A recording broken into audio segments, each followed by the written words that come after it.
என்ன அவமானப்படுத்தி இப்படி நடுத்தருவில் நிறுத்தின இந்த கம்பெனியையும் உங்க துரோகத்தையும் நான் சாகுற வரைக்கும் மறக்க மாட்டேன். சொந்தங்கள், அவளை வீட்டை விட்டு துரத்திய அந்த நள்ளிரவில் வீட்டோடு மாப்பிள்ளையாக இருக்கும் அவனது ஏழை கணவன் மித்ரனுடன் நடுத்தெருவுக்கு வந்தாள் ரூபாலி. ஆனால் அவளுக்காக 3500 கோடி ரூபாய் சாம்ராஜ்யம் காத்திருப்பது அவளுக்கு தெரியாது. எதற்காக மித்ரனும் ரூபாலியும் நடுத்தெருவில் நிறுத்தப்பட்டார்கள்? வாங்க, இந்த சுவாரஸ்யமான கதையை இலவசமா கேட்கலாம். ஒரு ஏசி அறையின் அமைதி, ஜன்னல் வழியாக ஊடுருவும் நிலவொளி, 3 வருட திருமண வாழ்க்கை. ஆனால் கணவனை பற்றி மனைவிக்கு தெரிந்ததெல்லாம் அவன் ஒரு ஏழை, வேலை இல்லாதவன் என்பது மட்டும்தான். ஆனால் அந்த மௌனம் இன்று உடையப் போகிறது. ரூபாலி, மனுஷங்க எல்லாருமே ஒரு க்ளோஸ்டு புக் மாதிரி தான். எனக்கும் சில ரகசியங்கள் இருக்கு, சில கடந்த கால பக்கங்கள் இருக்கு. அந்த உண்மைகள் தெரிய வரும்போது என் மேல கோபப்பட மாட்டேன்னு எனக்கு ப்ராமிஸ் பண்ணி கொடு. மித்ரா, இந்த 3 வருஷமா நாம ஒரே வீட்ல ஒன்னா வாழறோம். ஒரு நாளாவது நீ காலையில எங்க போற, என்ன வேலை செய்யறன்னு நான் கேட்டு தொந்தரவு பண்ணது உண்டா? மத்த எல்லா பொண்ணுங்களும் அவங்க புருஷனை பத்தி தெரிஞ்சு வச்சிருக்கிறது மாதிரி எனக்கும் ஆசை இருக்காதா? உனக்கு வேலை இல்லைன்னா சொல்லு, நம்ம கம்பெனிலேயே ஹியூமன் ரிசோர்சஸ்ல பேசி நல்ல வேலை வாங்கி தர. ரூபாலி, நான் ஏற்கனவே ரகுபதி குரூப்ஸ்ல தான் வேலை செய்யறேன். இந்தியாவின் நம்பர் 1 நிறுவனம் ரகுபதி குரூப்ஸ். அங்கே சாதாரண ஆளான மித்ரன் வேலை செய்கிறானா? ரூபாலியின் இதயம் ஒரு கணம் துடிப்பதை நிறுத்தியது. அவளது பயம் இப்போது வேறொரு திசையில் திரும்புகிறது. மித்ரன், நீ என்ன சொல்ல வர? ஒருவேளை வெளியே உனக்கு வேற ஒரு குடும்பம், பொண்டாட்டி, குழந்தைங்கன்னு யாராவது இருக்காங்களா? அப்படி மட்டும் இருந்தா இந்த ரூபாலி உன்னை சாகுற வரைக்கும் மன்னிக்கவே மாட்டா. இந்த 3 வருஷத்துல நான் வேற எந்த பொண்ணுகிட்டயும் முகம் கொடுத்து கூட பேசினது கிடையாது ரூபாலி. என் உயிருள்ள வரைக்கும் என்னோட ஹார்ட் உனக்காக மட்டும்தான் துடிக்கும். பொண்ணுங்க விஷயத்தை தவிர நீ யாரையாவது கொலை பண்ணிட்டு என்கிட்ட வந்தா கூட நான் உன்னை தப்பா நினைக்க மாட்டேன். இது மிஸ்ஸஸ் ரூபாலி மித்ரனோட ப்ராமிஸ். ஒரு புறம் காதல் மலர, மறுபுறம் மித்ரனின் நிழல். உலக அதிகாரம் தன் ஆட்டத்தை தொடங்குகிறது. ரூபாலியின் தம்பி சந்தோஷும் அவள் தங்கை ஸ்ரேயாவும் கல்லூரியை நோக்கி டாக்ஸியில் செல்லும் போது கருப்பு நிற சொகுசு கார்கள் அவர்களை வழிமறிக்கின்றன. துப்பாக்கியுடன் இறங்கும் பாடி கார்ட்ஸ். ஆனால் அவர்கள் கடத்தப்படவில்லை. ஒட்டுமொத்த கல்லூரியை ஸ்தம்பிக்க வைக்கும் ஒரு ராயல் வரவேற்பு அவர்களுக்கு காத்திருந்தது. மித்ரனுக்கு போன் செய்த சந்தோஷ், அத்தா, நம்பவே முடியல, 10 கோடி ரூபாய் காரு எங்களை இப்போ காலேஜ் வாசல்ல கொண்டு வந்து விட்டுருக்காங்க. காலேஜை எங்களை தான் பார்த்த. இதெல்லாம் உங்க வேலை தானா தா? உங்களுக்கு ஏது இவ்வளோ பெரிய கார்கள்? சந்தோஷ், தேவையில்லாத கேள்விகள் இப்போதைக்கு வேணாம். எப்போ எது வெளியே வரணுமோ அப்போ வரும். இப்போ கிளாஸ்க்கு போ. சந்தோஷை உலகமே வியந்து பார்க்க வைத்த மித்ரன் இன்று அதிகாரப்பூர்வமாக ரகுபதி குரூப் சாம்ராஜ்யத்தின் தலைவாசலில் காலடி எடுத்து வைக்கிறார். ஆனால் அதே நேரத்தில் அவனது மனைவி ரூபாலிக்கு அவளது தம்பி துரு துரோகம் செய்ய அவள் அலுவலகத்தில் காத்திருந்தார். வாகா, உனக்காகத்தான் காத்துட்டு இருந்தோம். இன்னைக்கு இதுதான் உன் பொசிஷன். இதை படிச்சு பாரு. என்ன பைத்தியக்காரத்தன இது துருவ்? இந்த கம்பெனியோட லாபத்துக்காக நான் எவ்வளவு கஷ்டப்பட்டிருக்கேன்னு உங்களுக்கு தெரியாதா? என்னை இந்த பதவியிலிருந்து தூக்க யாருக்கு துணிச்சல் வந்தது? அப்போது சசிகாந்த் உள்ளே நுழைந்தார். நான் தான் உன்னை டிஸ்மிஸ் பண்ண. நேத்து உன் உதவாக்கிற புருஷன் என்னை எல்லார் முன்னாடியோ அவமானப்படுத்தினா. CEO கனவ இன்னையோட மறந்துடு. இது என்னோட ரெசிகேஷன் லெட்டர். பதவி இறக்கம் செஞ்சு என்ன அவமானப்படுத்தணும்னு நினைச்சீங்களா? இந்த கம்பெனியையும் உங்களோட துரோகத்தையும் தூக்கி எறிஞ்சிட்டு நான் வெளியே போறேன். உழைத்த கம்பெனி துரோகம் செய்ய கடற்கரை அலையோரம் அழுது கொண்டிருந்தாள் ரூபாலி. அவளை தேடி ஓடி வருகிறான் மித்ரன். ரூபாலி, ஏன் நீ உன்னோட சொந்த நிறுவனத்தை ஆரம்பிக்க கூடாது? உன்னோட சொந்த ஜவுளி நிறுவனம் ஆரம்பிக்க 80 கோடி ரூபாய் தேவைப்படும். நிலம் வாங்க 20 கோடி, மிஷினரிக்கு 20 கோடி, மூலப்பொருட்களுக்கு 10 கோடி. ஒரு கம்பெனியை உருவாக்குறதுக்கு இவ்வளவு சிம்பிளா சொல்லிட்ட. ஆனா இவ்வளவு பணம் எங்க இருந்து வரும்னு உன்னால சொல்ல முடியுமா மிஸ்டர் ஹஸ்பண்ட்? பணத்தை பத்தி நீ கவலைப்படாத. நீ புது கம்பெனிக்கு ரெடியா இல்லையான்னு மட்டும் முடிவு பண்ணி என்கிட்ட சொல்ல. வீட்டிற்கு திரும்பும் ரூபாலியை வரவேற்க அங்கு அன்பில்லை, மாறாக சித்ராவும் விஜயும் விஷத்தை கக்குகிறார்கள். ரூபாலிக்கு அங்கு ஆறுதல் கிடைக்கவில்லை. அவளது வேலை போனதற்கு மித்ரன் தான் காரணம் என்று தெரிந்ததும் சித்ராவும் விஜயும் விஷத்தை கக்குகிறார்கள். அவமானம் தாங்காமல் வார்த்தைகளால் மித்ரனை தீட்டி தீர்க்கிறார்கள். பெரிய இவ மாதிரி நேத்து ஆபீஸ்க்குள்ள நுழைஞ்சு சசிகாந்தையே மிரட்டிட்டு வந்திருக்கான். இவன் பண்ண லூட்டியால இன்னைக்கு என் பொண்ணோட வேலையே போயிருச்சு. 3 வருஷமா ஒரு பைசா சம்பாதிக்காம என் பொண்ணோட உழைப்புல தின்னுட்டு உக்காந்துருக்க இந்த தரித்திரம் பிடிச்சவனுக்கு எவ்வளவு திமிரு இருந்தா கம்பெனிக்குள்ள போய் சண்டை போடுவான்? ரூபாலி, இவனா புருஷன்? வீட்ல ஒரு நாய் இருந்தா கூட நன்றியோடு இருக்கும், வாசக்கதவை காக்கும். ஆனா இவ நாயை விட கேவலம். உன்னை வாழ வைக்க துப்பில்ல. ஆனா நீ கஷ்டப்பட்டு வாங்கின வேலையையும் உன் கௌரவத்தையும் சேர்த்து இவ அழிச்சிட்டா. இவனை எல்லாம் வீட்ல வச்சிருக்கதே சாபம். அப்பா அம்மா நிறுத்துங்க. மித்ரன் எனக்காகத்தான் பேசினாரு. சசிகாந்த் என்ன அவமானப்படுத்தினப்போ அவர்தான் எனக்காக சப்போர்ட் பண்ணாரு. ஆமா, பெரிய சப்போர்ட். இப்போ ரோட்ல நிக்க வச்சிட்டான்ல, இவன் முகத்துல முழிச்சாலே தரித்திரம்தான். அவமானங்களின் உச்சத்தில் மித்ரன் அமைதியாக நிற்க அப்போதுதான் அவனது போன் அடிக்கிறது. மறுமுனையில் சேதுபதியிடமிருந்து மிரட்டல் வருகிறது. உங்க அழிவுக்கு நீங்களே நாள் குறிச்சுக்கோங்க. இனிமே ரூபாலிக்கு எந்த கம்பெனியிலும் வேலை கிடைக்காது. சேதுபதி, உனக்கு திரும்பவும் ரூபாலியோட காலில் விழுந்து மன்னிப்பு கேட்கணும்னு ஆசை போல இருக்க. நான் கொடுத்த வாய்ப்பை நீயே கெடுத்துக்கிட்ட. இனிமே வரத அனுபவிக்க தயாராகிற. சண்டைகளும் அவமானங்களும் எல்லை கடக்க விஜய் காளிதாஸ் ரூபாலிக்கு ஒரு இறுதி எச்சரிக்கை விடுக்கிறார். ஒண்ணு, இந்த வீட்ல எங்களோடு இரு. இல்ல, அந்த உதவாக்கரை மித்ரன் கூட தெருவுக்கு போ. ரூபாலி தன் வாழ்க்கையின் மிக முக்கியமான முடிவை எடுக்கிறாள். அப்பா, கல்யாணத்துக்கு அப்புறம் ஒரு பொண்ணுக்கு அவ புருஷன்தான் எல்லாமே. இனி நான் தெருவுல நின்னாலும் சரி, இந்த வீட்டுக்குள்ள நான் திரும்ப வரமாட்டேன். இந்த 3 வருஷமா எல்லாரும் என் புருஷனை திட்டிட்டே இருக்காங்க.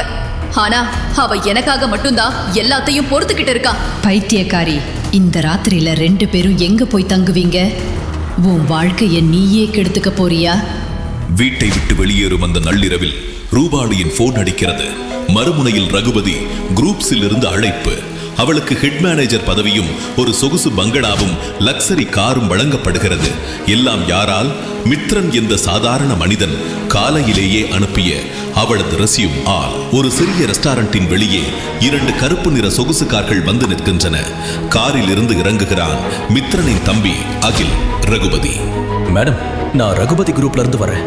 இந்த லெட்டர்ல கையெழுத்து போடுங்க. இது நம்ம நிறுவனம் உங்களுக்கு ஒதுக்கி இருக்க 3500 கோடி ரூபாய் மதிப்புள்ள பங்களா மற்றும் காரோட சாவி. அகில், இவர்தான் என் ஹஸ்பண்ட். ஐயோ அண்ணே, என்னோட பெரிய கிரஷ யாரோ ஒருத்தர் தட்டி பறிச்சுட்டாரே. இனிமே இவர நம்ம முரட்ட அண்ணன், நீங்க என் ஸ்வீட் அண்ணே. ரூபாலி அந்த 3500 கோடி ரூபாய் மதிப்புள்ள சொத்து பத்திரத்தில் கையெழுத்திடுகிறாள். வாசலில் வந்து நிற்கிறது பிரம்மாண்டமான ரோல்ஸ் ராய்ஸ் கார்.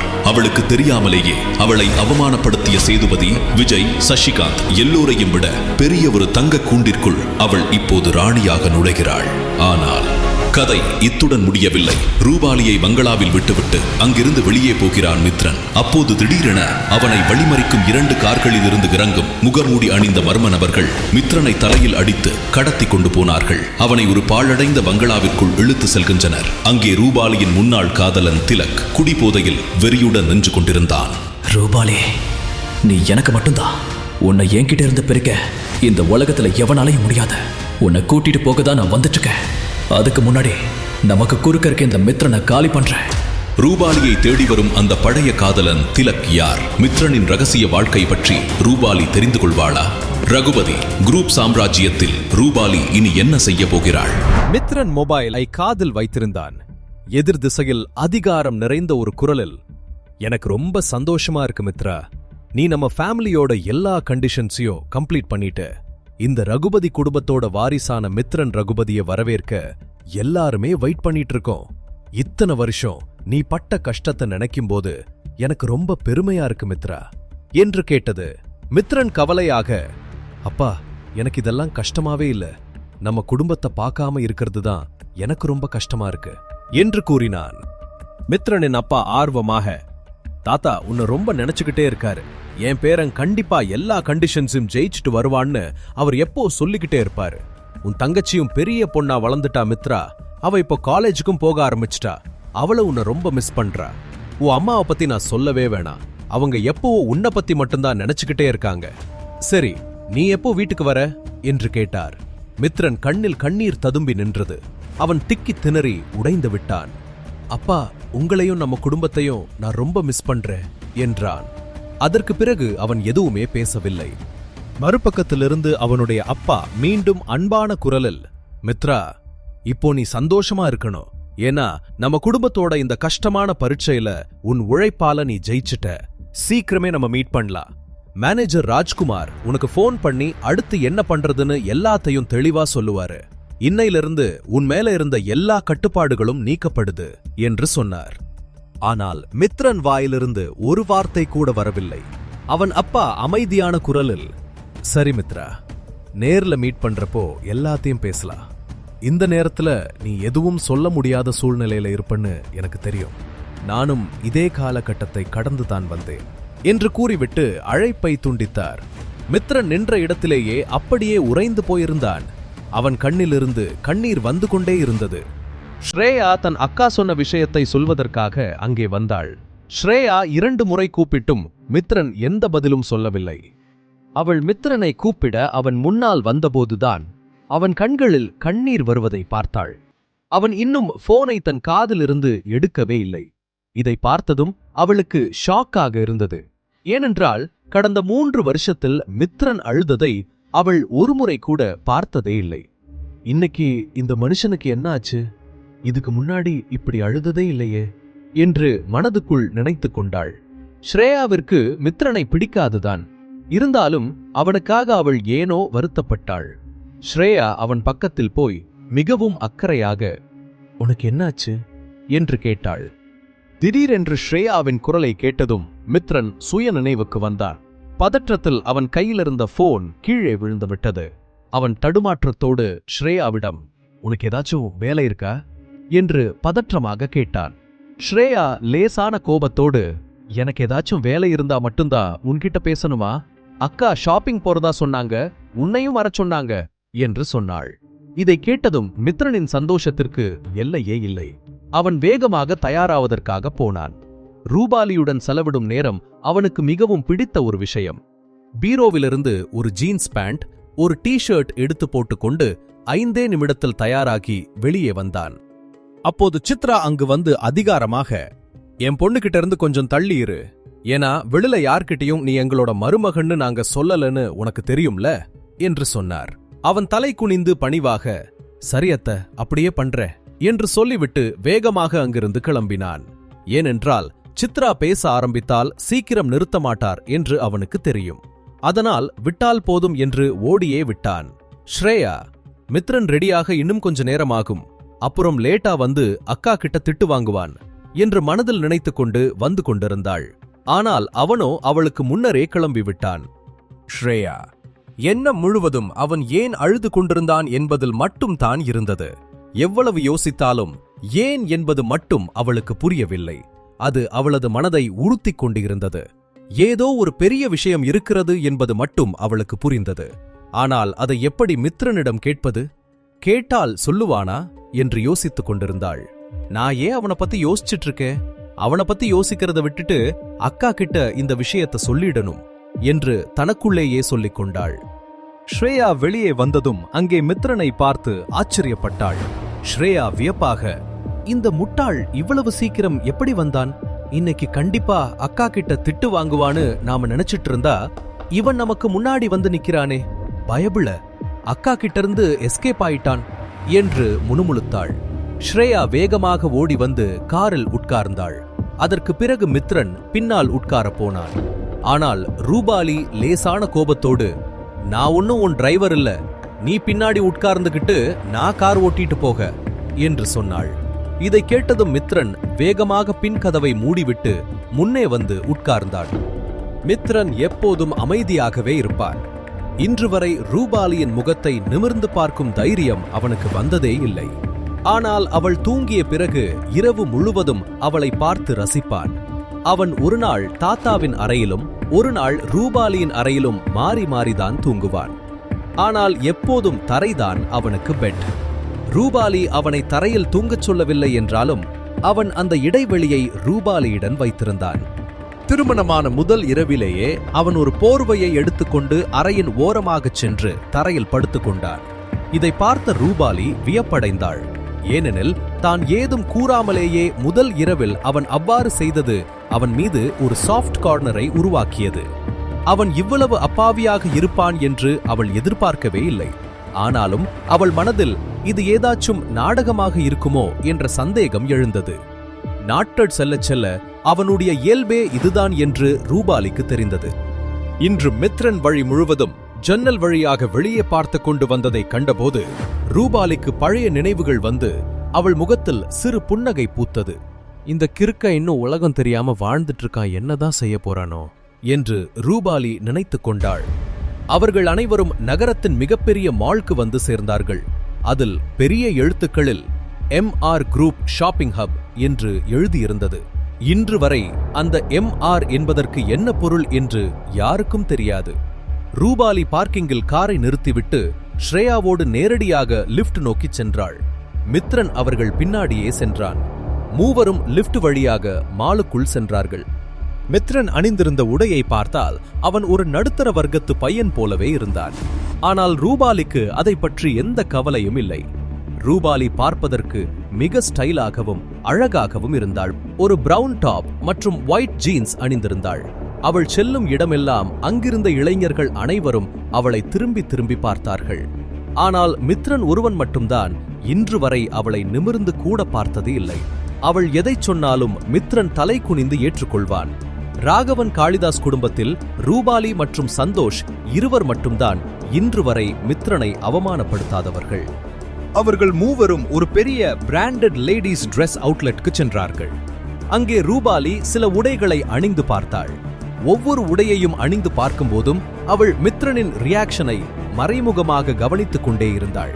ஸ்ரேயாவும் அங்கிருந்த சேல்ஸ் கேர்ளும் ரூபாலி அணியும் ஒவ்வொரு உடையும் சிறப்பாக இருப்பதாக கூறினார்கள்.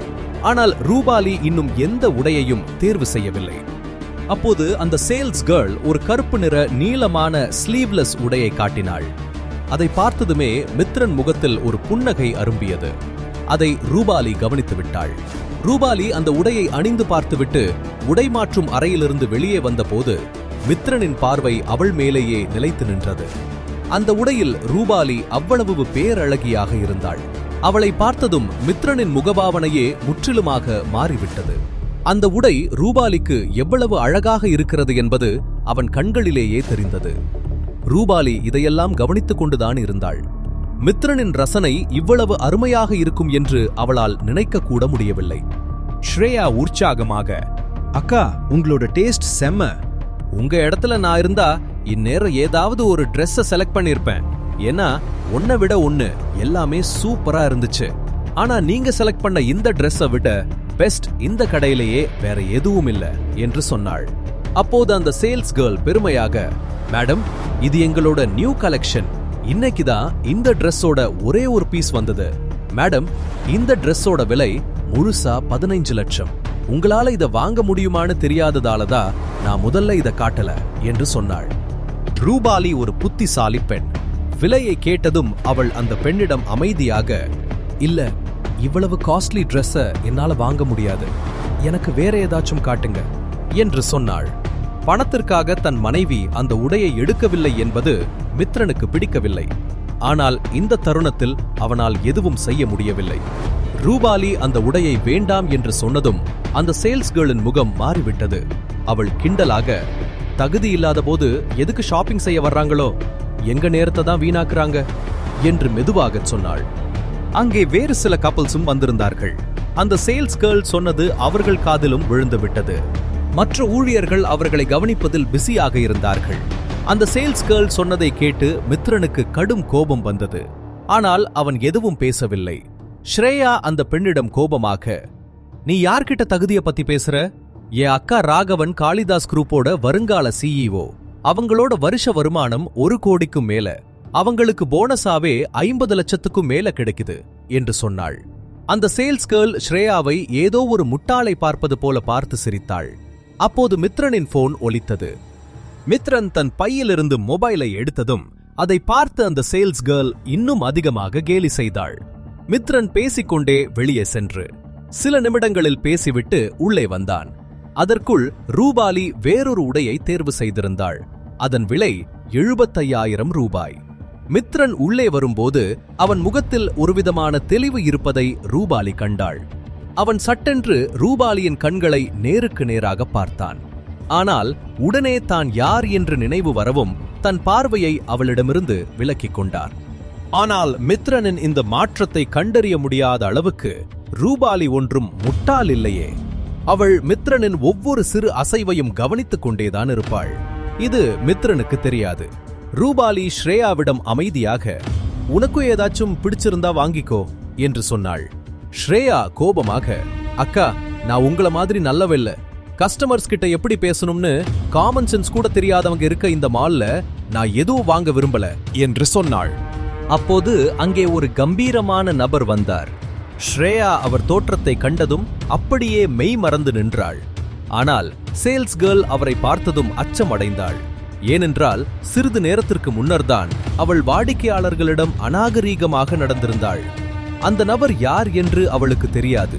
ஆனால் ஒருமுறை அந்த நபர் இந்த மால் மேனேஜரை கண்டிப்பதை பார்த்திருக்கிறாள்.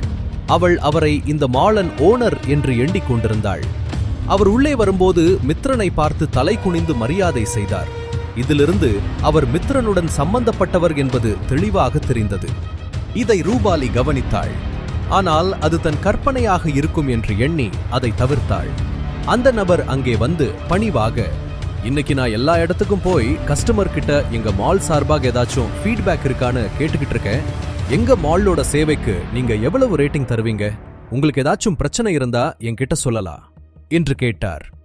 இதை கேட்டதும் அந்த சேல்ஸ் கேர்ளின் கால்கள் நடுங்கின. மற்ற ஊழியர்களின் நிலையும் மோசமானது. ஸ்ரேயாவிற்கு இதுதான் தகுந்த தருணம். ஸ்ரேயா அந்த நபரிடம் கோபமாக, சார், நீங்க தான் இந்த மாலோட ஓனர்னா உங்க எம்ப்ளாயீஸ் எல்லாருக்கும் கஸ்டமர் கிட்ட எப்படி நடந்துக்கணும்னு சொல்லி கொடுங்க. உங்க எம்ப்ளாயீஸ் ரொம்ப அநாகரிகமா நடந்துக்கிறாங்க. இவங்களுக்கு கஸ்டமர்ஸ் கிட்ட எப்படி பிஹேவ் பண்ணணும்னு கூட தெரியல. வர கஸ்டமர்ஸை அவமானப்படுத்துறதுலயும் அவங்கள பார்த்து சிரிக்கிறதுலயும் இவங்களுக்கு பெரிய சாட்டிஸ்பாக்சன் கிடைக்குது என்று சொன்னாள். அந்த நபர் வேறு யாருமில்லை, மேலாளர் ராஜ்குமார். அவர் அமைதியான குரலில், மிஸ், நீங்க சொல்றது எனக்கு புரியல என்று சொன்னார். ஸ்ரேயா கோபமாக, இங்க இருக்கிற சேல்ஸ் கேர்ள் எங்களை பார்த்து தகுதி இல்லைன்னு சொல்றா. நாங்க பட்ஜெட் பார்த்து வாங்கினா எங்களுக்கு தகுதி இல்லைன்னு அர்த்தமா என்று கேட்டாள். மிஸ்டர் ராஜ்குமார் பணிவாக, ஐம் வெரி சாரி. இந்த மால்ல நீங்க இவ்வளவு பிரச்சனைகளை சந்திக்க வேண்டியிருந்ததுக்கு நான் ரொம்ப வருத்தப்படுறேன் என்று சொன்னார். அப்போது அங்கே ஒரு பெண் வந்து கிண்டலாக, அந்த சேல்ஸ் கேர்ள் என்ன தப்பா சொன்னா? இங்க ட்ரெஸ் வாங்க தகுதி இல்லாத போது தேவையில்லாம எதுக்கு இந்த ஸ்டாஃபை தொந்தரவு பண்ணணும் என்று கேட்டாள். அந்த பெண் ரூபாலியின் அழகைக் கண்டு பொறாமைப்பட்டாள். அதுதான் அவள் ரூபாலியை அவமானப்படுத்த காரணம். ராஜ்குமார் குழப்பத்துடன், இப்போ எதுக்கு இந்த பொண்ணு நடுவுல வரா என்று தனக்குள் கேட்டுக்கொண்டார். பின்னர் அதிகார தோரணையுடன், மிஸ், நீங்க யாரு? இங்க இருக்கிற ஸ்டாஃபுக்கும் உங்களுக்கும் ஏதாச்சும் பிரச்சனையா? அப்படி ஏதாவது இருந்தா சொல்லுங்க, நான் இங்க ஃபீட்பேக் கேட்க தான் வந்திருக்கேன் என்று அதட்டலாக கேட்டார். அந்த பெண் பார்ப்பதற்கே மிகவும் ஸ்டைலாக நவீனமான ஸ்லீவ்லெஸ் ஷார்ட் டிரெஸ் அணிந்திருந்தாள். அவள் பெயர் ருத்ரா கண்ணன். அவள் அதிக திமிருடன் ரூபாலியை அசிங்கப்படுத்த வேண்டும் என்ற நோக்கத்துடனே, இங்க இருக்கிற எம்ப்ளாயீஸ் எல்லாரும் ரொம்ப நல்லவங்க. அவங்க இன்னைக்கு வரைக்கும் என்கிட்ட தப்பா நடந்துகிட்டதே இல்ல, தப்பா பேசினதும் இல்ல. தகுதி இல்லாத ஆளுங்களுக்காக நீங்க எதுக்கு உங்க எம்ப்ளாயீஸை எல்லார் முன்னாடியோ அசிங்கப்படுத்தணும் என்று ஏளனமாக கேட்டாள். இதை கேட்டதும் அந்த விற்பனை பெண்ணின் முகத்தில் ஒரு அசைக்க முடியாத தெளிவு வந்தது. அவள் அப்படியே ஒரு அப்பாவி போல முகத்தை வைத்துக்கொண்டு, சார், மேடம் சொல்றது ரொம்ப கரெக்ட். இவங்க ரொம்ப நேரமா எங்களை தொந்தரவு பண்ணிட்டு இருக்காங்க. இவங்களுக்கு இங்கிருந்து எந்த ட்ரெஸ்ஸையும் வாங்குற ஐடியா இல்ல. ஒரு நியூ கலெக்ஷன் ட்ரெஸ்ஸ ட்ரையல் பார்த்தாங்க. நான் இந்த ட்ரெஸ் ரொம்ப காஸ்ட்லின்னு சொல்லியும் கேட்காம பிடிவாதமா போட்டு பார்த்தாங்க. ஆனா பில் போட வேண்டிய நேரத்துல வேண்டாம்னு சொல்லிட்டாங்க என்று புகார் கூறினாள். ராஜ்குமார் அந்த பெண்ணை பார்த்து, என்ன சப்போர்ட்டுக்கு ஆள் இருக்காங்கன்னு தைரியமா? நான் உன்கிட்ட ஏதாச்சும் விளக்கம் கேட்டேனா என்று மிரட்டுவது போல கேட்டார். இதை கேட்டதும் அந்த சேல்ஸ் கேர்ள் அப்படியே வாயடைத்து நின்றாள். ராஜ்குமார் ருத்ரா கண்ணனிடம் திரும்பி, மேடம், உங்களுக்கு பர்சனலா இவங்க மேல எந்த புகாரும் இல்லைன்னா நீங்க உங்க ஷாப்பிங்க கண்டினியூ பண்ணலாம். மத்தவங்க விஷயத்துல மூக்க நுழைக்க உங்களுக்கு எந்த ரைட்ஸும் இல்ல என்று கராராக சொன்னார். ராஜ்குமார் தன்னிடம் மரியாதை இல்லாமல் பேசுவதை பார்த்து ருத்ராவிற்கு இன்னும் கோபம் வந்தது. அவள் ராஜ்குமாரிடம், நீ யாரு முதல்ல? மிஞ்சி போனா இங்க மேனேஜரா இருப்பியா? என்கிட்டயே இப்படி பேசுறதுக்கு உனக்கு எவ்வளவு தைரியம் என்று கத்தினாள். ஆவேசத்தில் அவள் ராஜ்குமார் மேல் கை ஓங்கிய போது சட்டென்று 2 பாதுகாவலர்கள் ஓடி வந்து ருத்ராவை பிடித்துக் கொண்டார்கள். அந்த பெரிய உருவங்களை பார்த்ததும் ருத்ரா பயந்து விட்டாள். அப்போது ரூபாலி குறுக்கிட்டு, ரொம்ப தேங்க்ஸ் சார். ஆனா இங்க எந்த பிரச்சனையும் வேண்டாம்னு நினைக்கிறேன். எங்களால உங்களுக்கு ஏதாச்சும் சிரமம் ஏற்பட்டிருந்தா அதுக்கு சாரி என்று நிதானமாக சொல்லிவிட்டு அங்கிருந்து கிளம்ப பார்த்தாள். ஆனால் ராஜ்குமார், மேடம், நான் தான் உங்ககிட்ட மன்னிப்பு கேட்கணும். மரியாதை தெரியாத என் எம்ப்ளாயீஸ் உங்களை இவ்வளவு கஷ்டப்படுத்திட்டாங்க என்று பணிவாக சொல்லிவிட்டு உடனே அந்த விற்பனை பெண்ணிடம் வேர் இஸ் யோர் மேனேஜர் என்று கோபமாக கேட்டார். இதை பார்த்த ருத்ராவிற்கு தூக்கி வாரி போட்டது. ஏனெனில் ராஜ்குமாரை ஒரு சாதாரண மேனேஜர் என்றுதான் அவள் நினைத்து கொண்டிருந்தாள். இந்த விவகாரம் ஏற்கனவே அந்த மாலின் தலைமை மேலாளர் ரமேஷிற்கு தெரிந்துவிட்டது. ராஜ்குமார் சார் வந்திருக்கிறார் என்று அறிந்ததும் ரமேஷ் மூச்சு வாங்க ஓடி வந்தான். நெற்றியில் வடியும் வியர்வையை துடைத்துக் கொண்டே, ராஜ்குமார் சார், நீங்களா? நீங்க வரப்போறீங்கன்னு யாரும் சொல்லவே இல்லையே என்று பதற்றமாக கேட்டான். ராஜ்குமார் காட்டமாக, நான் எங்க போறேன் எங்க வரேன்னு உன்கிட்ட சொல்லிட்டு தான் செய்யணுமா என்று கேட்டார். ருத்ரா கண்ணன் அப்போதும் விடாமல், உனக்கு நான் யாரு, என் அப்பா யாருன்னு தெரியாது, என்கிட்ட மோதுனா உனக்கு தான் பெரிய நஷ்டம் என்று கத்தினாள்.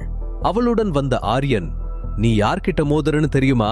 நான் சக்கரவர்த்தி ஃபேமிலி, உன் மாலையே ஒரே நிமிஷத்துல மூட வைப்பே என்று மிரட்டினான். ராஜ்குமார் ஒரு சைகை காட்டவும் பாதுகாவலர்கள் அவர்கள் இருவரையும் மாலில் இருந்து வெளியே தூக்கி போட்டார்கள். இருவருக்கும் அது பெரும் அவமானமாக அமைந்தது.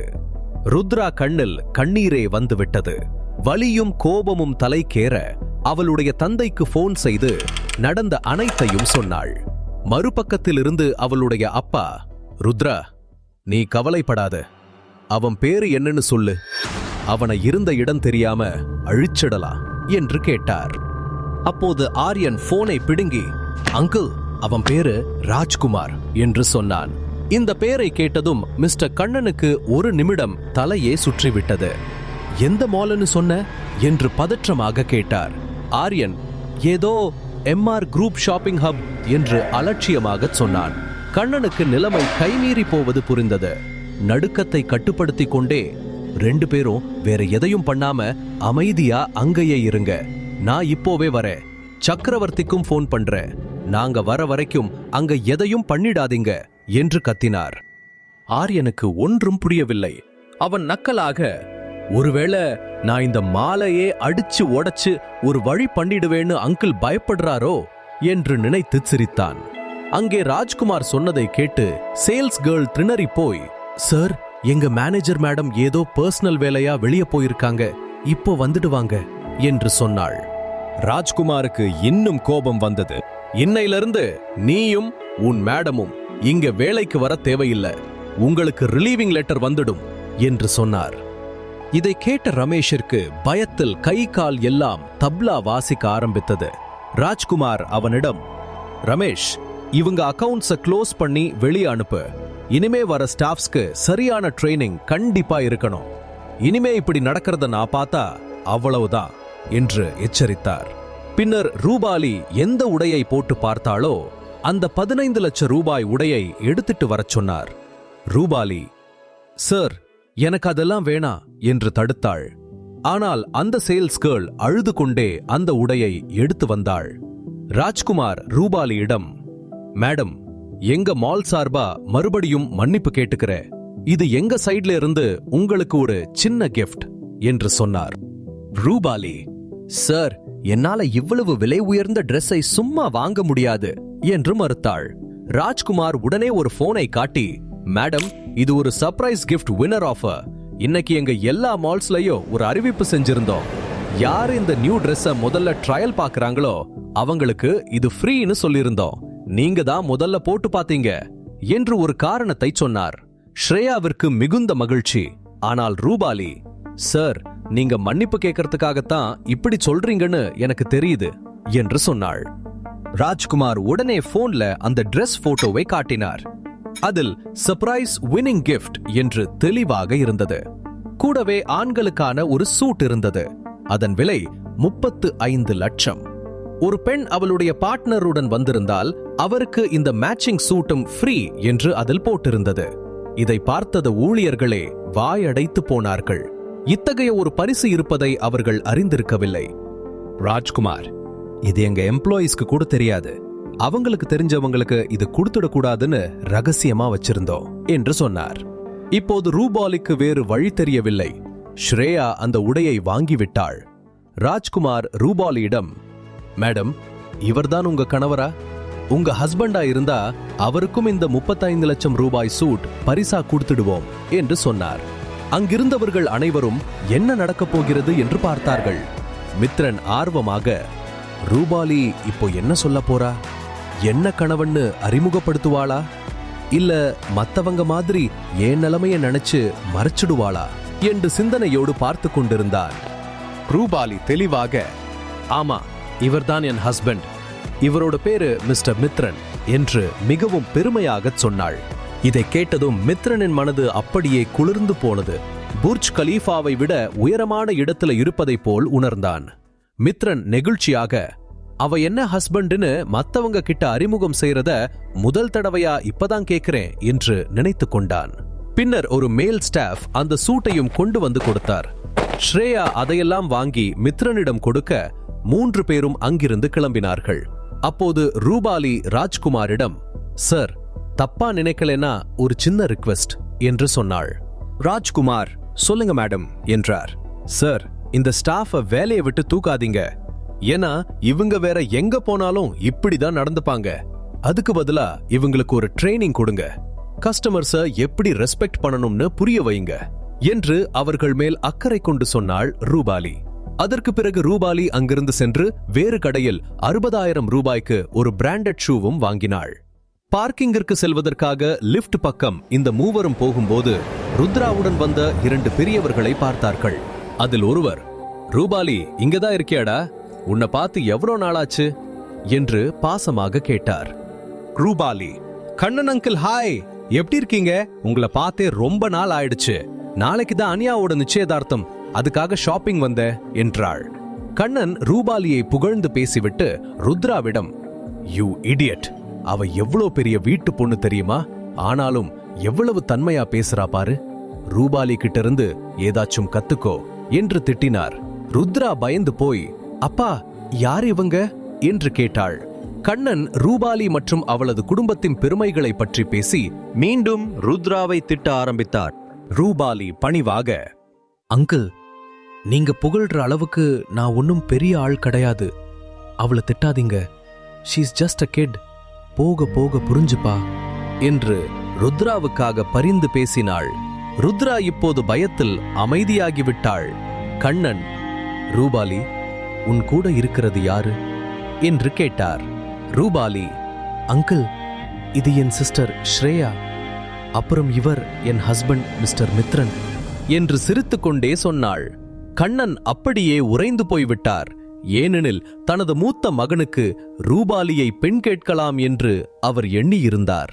கண்ணன் தயக்கத்துடன், உங்களை சந்திச்சதுல ரொம்ப சந்தோஷம் என்று சொல்லிவிட்டு அங்கிருந்து செல்ல முற்பட்டார். மித்ரனும் ஸ்ரேயாவும் இன்று ரூபாலி பேசியதை பார்த்து அப்படியே திகைத்து நின்றார்கள். ஸ்ரேயா குழப்பத்துடன், அக்காக்கு என்ன ஆச்சு? ஏன் இப்படி விசித்திரமா நடந்துக்கிறா? எல்லார்கிட்டையும் இந்த ரோட் சைடு ரோமியோவை புருஷன்னு சொல்லிட்டே இருக்காளே, இவ என்ன பைத்தியமா? எதுக்கு இப்படி எல்லாம் பண்றா என்று நினைத்தாள். மித்ரனுக்கும் இது அதிர்ச்சிதான். தன்னை அவள் 2வது முறையாக கணவன் என்று சொல்லியிருக்கிறாள். அவனுக்கு தன் மனைவியை மிகவும் பிடிக்கும். ஆனால் அவனுடைய சூழ்நிலை அதை எதையும் வெளிப்படுத்த அனுமதிக்கவில்லை. அப்போது ராஜ்குமார் அங்கே வந்து, மிஸ்டர் மித்ரன், நீங்க இன்னும் கிளம்பலையா என்று இயல்பாக கேட்டார்.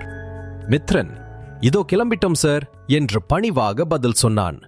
ராஜ்குமார் ருத்ராவை பார்த்துவிட்டு, இந்த பொண்ணு மறுபடியும் ஏதாச்சும் பிரச்சனை பண்ணாளா என்று கேட்டார். இதை கேட்ட கண்ணன் அப்படியே பதறி போய், நீங்க தான் ராஜ்குமாரா என்று கேட்டார். ராஜ்குமார், ஆமா, அதுல ஏதாச்சும் பிரச்சனையா என்று கூலாக பதில் சொன்னார். அந்த பெரியவர்கள் 2 பேரும் பயந்து போய், எங்க பசங்க தப்பு பண்ணிட்டாங்க சார், அவங்கள மன்னிச்சிடுங்க என்று கெஞ்சினார்கள். ஆனால் ராஜ்குமார் அவர்கள் முகத்தை கூட பார்க்கவில்லை. நீ யாருடா நடுல கோமாளி என்பதை போல் அவர்களை இக்னோர் செய்தார். அவரது கவனம் முழுவதும் மித்ரன் ரூபாலி மீதே இருந்தது. மித்ரனுக்கு தன் மனைவியின் மேல் அதிக காதல். அந்த வீட்டிலேயே மிகவும் தன்மையான, பண்பான, நல்ல குணங்கள் கொண்டவள் ரூபாலி மட்டும்தான். அவள் மேல் அவனுக்கு அலாதி மரியாதை உண்டு. இந்த 3 ஆண்டுகளில் எதற்காகவும் அவள் மித்ரனை திட்டியதும் இல்லை. அவன் மனதை நோகடிக்கும்படி செய்ததும் கிடையாது. அனைவரும் அவனுடைய ஏழ்மையை கேலி செய்தாலும் அவள் மட்டும் இன்று வரை ஒரு நாளும் அதை சொல்லி காட்டியதில்லை. அவர்களின் தனிப்பட்ட நேரங்களில் கூட அவள் என்றுமே அமைதியாகவும் அவனிடம் மென்மையாகவும் மட்டுமே இருப்பாள். அவளின் ஒவ்வொரு அசைவிலும் பணக்கார திமிரோ ஆணவமோ இருக்காது. அவள் நினைத்திருந்தால் மித்ரனை திருமணம் செய்த மறுநாளே விவாகரத்து செய்திருக்க முடியும். ஆனால் அவள் அதை செய்யவில்லை. அந்த திருமணத்திற்கு அவள் மரியாதை கொடுத்திருந்தாள். தனக்கு பிடிக்காமல் நடந்த திருமணம் என்றாலும் அந்த உறவை அவள் தூக்கி எறியவில்லை. மித்ரனின் ஒவ்வொரு நாளும் அவளால் மட்டுமே முழுமை அடைந்தது. அவள் உறங்கும்போது அவள் முக அழகை பார்த்து ரசித்து அவளை அணுவணுவாய் காதலிக்கும் அவனுக்கு அந்த அழகை ஆராதிக்க அனுமதியில்லை. அவளின் விருப்பமின்றி அவளை தொடவும் அவன் விரும்பவில்லை. அவளுடைய முழு விருப்பத்தோடு அவளின் முழு காதலை உணர்ந்த பிறகே அவளை தொட வேண்டும் என்று அவன் காத்திருந்தான். ஒரு நாள் நிச்சயம் மித்ரனின் காதல் அவளுக்கு புரியும். அவனுடைய அன்பிலும் காதலிலும் அவள் ஒரு நாள் திக்குமுக்காடி போவாள் என்பதை ரூபாலியும் அறிந்திருக்கவில்லை. உண்மை ஒரு நாள் வெளிப்படும் போது அது ரூபாலியை எந்த அளவிற்கு பாதிக்கும் என்பதை நினைக்கும் போதே மித்ரனுக்கு பயமாக இருந்தது. எப்படி இருந்தாலும் நிச்சயம் உண்மையை அவளிடம் சொல்லித்தான் ஆக வேண்டும். தன் உண்மை ரூபத்தை அவள் ஏற்றுக்கொள்வாளா, தன்னை மன்னிப்பாளா, தன்னை கணவனாக ஏற்றுக்கொள்வாளா என்று பல சந்தேகங்கள் மித்ரனுக்குள் எழுந்தன. ஆனால் தன் காதலை அவள் உணரும் நாள் அந்த அன்பே அவளை தன்னிடம் கொண்டு வந்து சேர்த்துவிடும் என்று மித்ரன் உறுதியாக நம்பினான். அந்த பெரிய மாலின் லிஃப்ட் அருகில் ஒருவித அமைதி நிலவியது. மிஸ்டர் கண்ணனும் மிஸ்டர் சக்கரவர்த்தியும் கைகளை கட்டிக்கொண்டு குற்றவாளிகளைப் போல நின்று இருந்தனர். அவர்கள் ஊரில் பெரிய மனிதர்களாக இருக்கலாம், ஆனால் ராஜ்குமார் போன்ற ஒரு ஜாம்பவானுக்கு முன்னால் அவர்கள் ஒன்றும் இல்லாதவர்கள் என்பதை அந்த இடம் உணர்த்தி கொண்டிருந்தது. மிஸ்டர் கண்ணன் தன் குரலை சரி செய்து கொண்டு லேசாக தலை குனிந்து, சார், எங்களை மன்னிச்சிடுங்க. இவங்க இன்னும் சின்ன பசங்க, விவரம் தெரியாத வயசு. யார்கிட்ட எப்படி நடந்துக்கணும்னு எப்படி பேசணும்னு இன்னும் இவங்களுக்கு தெரியல. இனிமேல் இவங்க இப்படி பண்ண மாட்டாங்க. தயவு செஞ்சு இவங்களை மன்னிச்சு விட்டுருங்க என்று தழுதழுத்த குரலில் சொன்னார். ஆனால் ராஜ்குமார் அவர்களை ஏறிட்டும் பார்க்கவில்லை. அவருடைய முழு கவனமும் ரூபாலி மற்றும் மித்ரன் மேல்தான் இருந்தது. ஒரு நிமிடம் அந்த இடமே உறைந்து போனது போல மிக அமைதியாக இருந்தது. ராஜ்குமார் மென்மையாக ரூபாலியின் பக்கம் திரும்பி, ரூபாலி மேடம், இவங்க உங்களை தொந்தரவு செஞ்சாங்களா? உங்களுக்கு ஏதாவது சங்கடத்தை ஏற்படுத்தினாங்களா? தயங்காம சொல்லுங்க என்று மிகுந்த அக்கறையோடு கேட்டார். சுற்றி இருந்தவர்களுக்கு இது பெரிய அதிர்ச்சியாக இருந்தது. ஒரு சாதாரண பெண்ணிடம் ஏன் ராஜ்குமார் இவ்வளவு பணிவாக நடக்கிறார்? ரூபாலி நிதானமாக மூச்சை இழுத்துவிட்டு, இல்ல சார், அப்படி ஒன்னும் பெரிய விஷயம் இல்ல. எனக்கு இவங்கள நல்லா தெரியும்.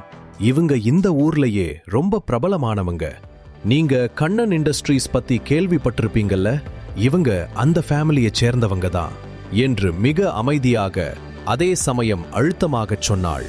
ராஜ்குமார் சில நொடிகள் யோசித்தார். பிறகு ஒரு மெல்லிய புன்னகையுடன், ஓ, கண்ணன் இண்டஸ்ட்ரீஸா? ஆமா, கேள்விப்பட்டிருக்கேன். அப்போ இவர்தான் அதோட ஓனரா?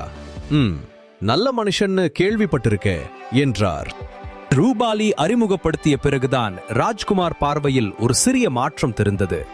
அதுவரை ஒரு உயிரற்ற ஒன்றை பார்ப்பது போல பார்த்தவர் இப்போதுதான் அவர்களை மனிதர்களாகவே பார்க்க தொடங்கினார். மிஸ்டர் சக்கரவர்த்தி இப்போது மெதுவாக முன்னே வந்து, சார், எங்க பசங்க விவரம் இல்லாம உங்களை தொந்தரவு பண்ணிட்டாங்க, மன்னிச்சிருங்க சார் என்று பவ்யமாக சொன்னார். ராஜ்குமார் அவர்களை பார்த்து ஒரு விசித்திரமான சிரிப்பை உதிர்த்தார். அது சிரிப்பு என்பதை விட எச்சரிக்கை என்றே சொல்லலாம். ராஜ்குமார் எச்சரிக்கையாக, உங்க பிள்ளைகளோட இந்த விவரம் தெரியாத தனம் இருக்கே, அது ஒரு நாள் அவங்கள மிகப்பெரிய டேஞ்சர்ல கொண்டு போய் மாட்டி விட்டுடும். இன்னைக்கு நானா இருக்கவே தப்பிச்சிட்டாங்க. அதுவும் ரூபாலி மேடம் இவங்களை எதுவும் பண்ணக்கூடாதுன்னு சொன்னதுனால. நாளைக்கு இது மாதிரி வேற யார்கிட்டையாவது பிரச்சனை பண்ணா நிலைமை ரொம்ப மோசமா ஆயிடும் என்றார். கண்ணனும் சக்கரவர்த்தியும் ஒருவரை ஒருவர் பார்த்து கொண்டனர். கண்ணன் தாழ்மையாக, கண்டிப்பா சார், இனிமே நாங்க அவங்கள ஜாக்கிரதையா பாத்துக்கிறோம். இந்த ஒரு முறை மட்டும் பெருந்தன்மையா மன்னிச்சிருங்க என்று கேட்டார். ஆனால் ராஜ்குமார் அவ்வளவு சீக்கிரம் விடுவதாக இல்லை. ராஜ்குமார் கராராக, மன்னிப்பு என்கிட்ட கேட்கறதுல எந்த அர்த்தமும் இல்ல. இவங்க தொந்தரவு பண்ணது ரூபாலி மேடம, அதனால மன்னிப்ப அவங்க கிட்ட தான் கேட்கணும். ரூபாலி உங்களை மன்னிச்சிட்டா நானும் மன்னிச்சிட்டதா அர்த்தம். அவங்க என்ன சொல்றாங்களோ அதுதான் என்னோட முடிவும் என்று சொல்லிவிட்டார். அங்கிருந்தவர்களுக்கு தலை சுற்றியது. ராஜ்குமாருக்கும் ரூபாலிக்கும் இடையில் என்ன சம்பந்தம்? ரூபாலி ஒரு சாதாரண பெண்தானே? அதே நேரம் ரூபாலி மனதிலும் அதே குழப்பம் ஓடிக்கொண்டிருந்தது. ரூபாலி தனக்குள், ராஜ்குமார் தன்னுடைய கஸ்டமர்ஸ் மேல ரொம்ப அக்கறையும் மரியாதையும் வச்சிருக்காரு போல. அவரோட மால்ல எந்த கஸ்டமருக்கும் சின்ன இடைஞ்சல் வந்தாலும் அவருக்கு பிடிக்காது போல என்று சொல்லிக் கொண்டாள். ரூபாலி மென்மையாக சிரித்துவிட்டு, அங்கிள், நீங்க என்கிட்ட மன்னிப்பு கேட்க வேண்டிய அவசியமே இல்ல. நான் இவங்க மேல கோவமாவும் இல்ல. எனக்கும் இவங்க ஸ்ரேயா மாதிரி தான். சின்ன பசங்க ஏதோ தெரியாம பண்ணிட்டாங்க, விடுங்க என்று சொன்னாள். ராஜ்குமார் ரூபாலியை பார்த்து தலையசைத்தார். ராஜ்குமார் கம்பீரமாக, ரூபாலிக்கு எந்த பிரச்சனையும் இல்லைன்னா எனக்கும் எந்த பிரச்சனையும் இல்ல. ஆனா மிஸ்டர் கண்ணன், இனிமே இவங்க மேல ஒரு கண் வச்சுக்கோங்க என்று சொல்லிவிட்டு அங்கிருந்து நடந்து சென்றார். அவர் சென்ற பிறகுதான் அங்கிருந்தவர்களுக்கு உயிரே வந்தது. கண்ணனும் சக்கரவர்த்தியும் நிம்மதி பெருமூச்சு விட்டனர். கண்ணன் நெகிழ்ச்சியுடன், ரூபாலி, ரொம்ப நன்றிமா. இன்னைக்கு எங்களை ஒரு பெரிய டேஞ்சர்ல இருந்து காப்பாத்திட்ட. அந்த மனுஷன் நினைச்சிருந்தா எங்க பிசினஸையே காலி பண்ணியிருப்பாரு என்று சொன்னார். ரூபாலிக்கு இப்போதுதான் மனதில் ஒரு கேள்வி தோன்றியது. ரூபாலி வியப்பாக, அங்கிள், நீங்க ஏன் அவரை பார்த்து இவ்வளவு பயப்படுறீங்க? அவர் இந்த மாலோட ஓனர் தானே என்று கேட்டாள். சக்கரவர்த்தி தன் மூச்சை இழுத்துவிட்டு நிதானமாகிய பின், ரூபாலி, அவர் சாதாரண ஆள் இல்ல. அவரை நேர்ல பார்க்கணும்னாலே 3 மாசத்துக்கு முன்னாடியே அப்பாயின்மெண்ட் வாங்கணும், தெரியுமா உனக்கு என்றார். இதை கேட்ட ரூபாலிக்கு தூக்கி வாரி போட்டது. அதே சமயம் பின்னால் நின்றிருந்த மித்ரனின் முகத்தில் ஒரு சிறு புன்னகை மின்னியது. அது யாருடைய கண்ணிலும் படவில்லை. சக்கரவர்த்தி மீண்டும், நீ ரகுபதி குரூப் பெயரை கேள்விப்பட்டிருக்கியா என்று கேட்டார். ரூபாலி ஆச்சரியமாக, எந்த ரகுபதி குரூப் என்று கேட்டாள். கண்ணன் தெளிவாக, உலகத்திலேயே ஒரே ஒரு ரகுபதி குரூப் தான் இருக்கு ரூபாலி. அவங்க தான் உலகத்திலேயே மிகப்பெரிய பணக்காரங்க. இந்த ராஜ்குமார் அந்த ரகுபதி குடும்பத்தோட மிக முக்கியமான நம்பிக்கைக்குரிய ஆள். அது மட்டுமில்ல, இவர்தான் ரகுபதி குரூப்போட மேனேஜர். அவரோட ஒரு போன் கால் போதும் நம்மள மாதிரி ஆட்களை தெருவுக்கு கொண்டு வர என்று சொன்னார். இதை கேட்டதும் ரூபாலிக்கும் ஸ்ரேயாவிற்கும் அதிர்ச்சியில் வார்த்தைகளே வரவில்லை. இவ்வளவு செல்வாக்கான மனிதர் தங்களிடம் இவ்வளவு பணிவாக பேசினாரா? அவர்கள் பிரமிப்பில் ஆழ்ந்தனர். அதே நேரம் ரூபாலியின் போன் ரிங்காக அதை எடுத்து பார்த்தால் இனியா என்று டிஸ்பிளேவில் காட்டியது. இனியா ரூபாலியின் க்ளோஸ் ஃப்ரெண்ட். அவள் போனின் மறுபக்கத்திலிருந்து, ரூபாலி, எங்க இருக்க நீ? உனக்காக இங்க வெயிட் பண்ணிட்டு இருக்கேன். என்ன வர சொல்லிட்டு நீ எங்க போன என்று கத்தினாள். ரூபாலி அவசரமாக, இதோ வந்துட்டே இனியா, கிளம்பிட்ட என்று சொல்லிவிட்டு ரூபாலி அங்கிருந்தவர்களிடம் விடை பெற்றுவிட்டு பார்க்கிங்கிற்கு சென்றாள். காரில் போகும்போது மித்ரன் முகத்தில் ஒரு புது பொலிவு. இன்று அவனுடைய சந்தோஷத்திற்கு எல்லையே இல்லை. காரணம், இன்று ரூபாலி அவனை எல்லோரிடமும் தன் ஹஸ்பண்ட் என்று 2 முறை அறிமுகப்படுத்தியதுதான். அந்த ஒரு வார்த்தை அவன் பட்ட அத்தனை அவமானங்களையும் துடைத்தெறிந்தது போல இருந்தது. மித்ரன் லேசாக சிரித்துக் கொண்டே வருவதை ரூபாலி கண்ணாடியில் கவனித்தாள். ரூபாலி அமைதியாக, இவனுக்கு என்னாச்சு? ஏன் இப்படி சிரிச்சிட்டு வரா? அவனோட அந்த சின்ன சந்தோஷம் எனக்கும் ஒரு நிம்மதியை தருது. அதை இப்ப கெடுக்க வேணாம் என்று நினைத்து ரசித்துக் கொண்டே வந்தாள். வழியில் ஸ்ரேயா ஆதங்கத்துடன், அக்கா, அந்த சேல்ஸ் கேர்ள் உன்னை எவ்வளவு கேவலமா பேசினா? நீ அவ்வளவு பொறுமையா இருந்த? அந்த ட்ரெஸ்ஸ வாங்கி பணத்தை அவ மூஞ்சில எரிஞ்சு அவ வாயை அடைச்சிருக்கலாமே என்று கேட்டாள். ரூபாலி தங்கை பக்கம் திரும்பி, ஸ்ரேயா, இதெல்லாம் போக போக தான் உனக்கு புரியும். இன்னைக்கு நம்ம கிட்ட பணம் இருக்கு, அதனால நம்மளால வாங்க முடியுது. ஆனா வாழ்க்கையில சில நேரம் நம்மளால வாங்க முடியாத சூழ்நிலை வரும்போது அப்போ என்ன செய்வோம்? இதையும் பழகிக்கணும் ஸ்ரேயா. ஒவ்வொரு முறையும் நம்ம தகுதிய மத்தவங்களுக்கு நிரூபிக்க வேண்டிய அவசியம் இல்ல. நம்ம யாருங்கிறது நமக்கு தெரிஞ்சா போதும். சின்ன சின்ன விஷயங்களுக்கெல்லாம் நம்மளையும் நம்ம தகுதியையும் அடுத்தவங்களுக்கு ப்ரூவ் பண்ணிட்டு இருக்க கூடாது. நம்ம தகுதி நம்ம போடுற ட்ரெஸ்லயோ இல்ல நாம வச்சிருக்க கார், ஹவுஸ் ஆர் காஸ்ட்லி திங்ஸ்லயோ கிடையாது. நம்ம எப்படி அடுத்தவங்க ட்ரீட் பண்றோம், நம்ம கேரக்டர் என்னங்கிறதுல தான் நம்ம தகுதி இருக்கு என்று விளக்கினாள். மித்ரன் வண்டியை ஓட்டிக்கொண்டே இதை கேட்டுக்கொண்டிருந்தான். மித்ரன் பெருமையாக, என் ரூபாலிக்கு எட்டாத தூரத்துல இந்த உலகத்துல எதுவுமே இல்ல. என் ரூபாலி மனசுல நினைச்சாலே அவளுக்கு முன்னாடி அந்த பொருள் இருக்கும். ரகுபதி குடும்பத்தோட மருமகளை அவமானப்படுத்த இந்த உலகத்துல எவனாலையும் முடியாது. உலகத்துல எதையும் அடையிற தகுதி உனக்கு இருக்குங்கிறது காலம் வரும்போது உனக்கே புரியும் ரூபாலி என்று நினைத்து கொண்டான். சிறிது நேரத்தில் அவர்கள் காளிதாஸ் மேன்ஷனை வந்து அடைந்தனர். அங்கே ராகவன் மேன்ஷன், சசிகாந்த் மேன்ஷன் என 2 பிரம்மாண்டமான வீடுகள் இருந்தன. சசிகாந்த் வீட்டிற்கு முன்னால் பளபளக்கும் புதிய அவுடி கார் ஒன்று நின்று கொண்டிருந்தது. அது சசிகாந்தின் மருமகன் அவருக்கு பரிசளித்தது. அதை ஒரு பெருமை பொருளாகவே அங்கே பார்த்து கொண்டிருந்தனர். மித்ரன் ஷாப்பிங் பைகளை எல்லாம் தூக்கி கொண்டு உள்ளே சென்றார். ஹாலில் இனியா அமர்ந்திருந்தாள். அவளை பார்த்ததும் ஸ்ரேயா ஓடி போய் கட்டிக்கொண்டாள். இனியா கிண்டலாக, என்ன ரூபாலி, உனக்கு ஷாப்பிங் செய்யவே நேரம் சரியா இருக்குமே, எங்களையெல்லாம் எங்க நினைக்க போற என்று கேட்டாள். ரூபாலி சோர்வாக சிரித்துக் கொண்டே, நீ என்னவோ நான் உன்னை வரச் சொல்லாத மாதிரியே பேசுறியே என்றாள். இனியாவின் பார்வை அங்கிருந்த மித்ரன் மீது விழுந்தது. இனியா நக்கலாக, நீ இன்னைக்கு ஷாப்பிங்க்கு இந்த மாமனிதனை கூட்டிட்டு போயிருக்க, நான் வந்து அங்க என்ன செய்ய போற, உங்க 2 பேருக்கும் நடுவுல நான் எதுக்கு என்று கேட்டாள். ரூபாலிக்கு எரிச்சல் வந்தது. அவள் சலிப்பாக, இனியா ப்ளீஸ் மறுபடியும் ஆரம்பிக்காத, நான் ஏற்கனவே ரொம்ப டயர்டா இருக்கேன், தயவு செஞ்சு என்ன டென்ஷன் பண்ணாத என்று சொல்லிவிட்டு அறைக்குள் செல்ல முயன்றாள்.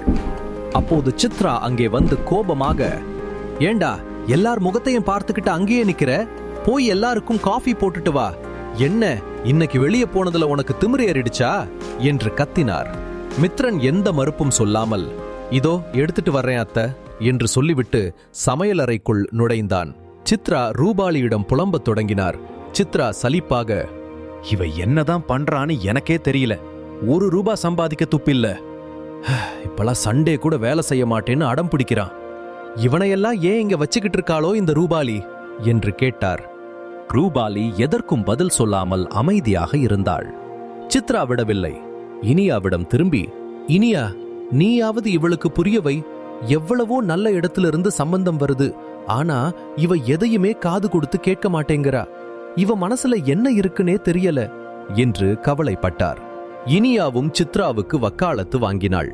அவள் நக்கலாக, ஆன்ட்டி நான் எத்தனையோ தடவை சொல்லி பார்த்துட்டேன், ஆனா இவ என் மேலதான் கோபப்படுறா, இவனுக்கு என்ன தகுதி இருக்குன்னு இவ இன்னமும் இவனை புடிச்சிட்டு தொங்குறான்னு எனக்கே புரியல என்று சொன்னாள். சிறிது நேரத்தில் மித்ரன் காஃபியுடன் வந்தான்.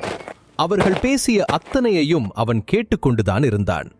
கடந்த 3 வருடங்களாக இது அவனுக்கு பழகி போன ஒன்றுதான். ரூபாலி காஃபியை ஒரு வாய் குடித்ததும் அவளுடைய முகம் லேசாக மலர்ந்தது.